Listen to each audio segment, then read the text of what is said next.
In this video, you'll discover how to paint in watercolor using the pen and wash technique.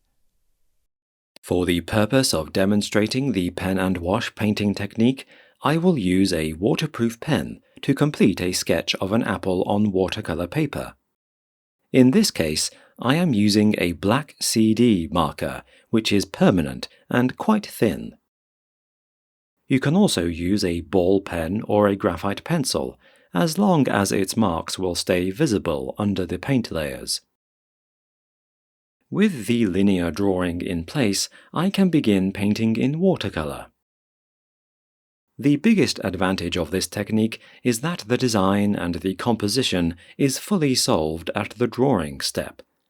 That is why, when painting in watercolor, an artist can concentrate on colors whilst paying less attention to the drawing.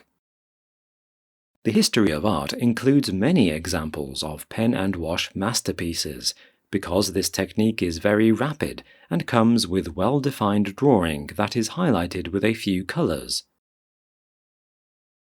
For example, some artworks by Leonardo da Vinci and Albrecht Dürer include transparent paint being placed on top of a visible underdrawing.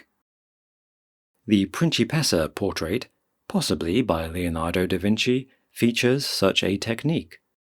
The underdrawing is done in silver point on a specially prepared surface of vellum, and transparent washes of paint are applied on top. You can learn how to draw in silver point, which is drawing with pure silver metal, in multiple video lessons of the Drawing Academy course. I like the pen and wash technique and use it often when traveling, because it is a fast way of making well-detailed but colorful artworks from life.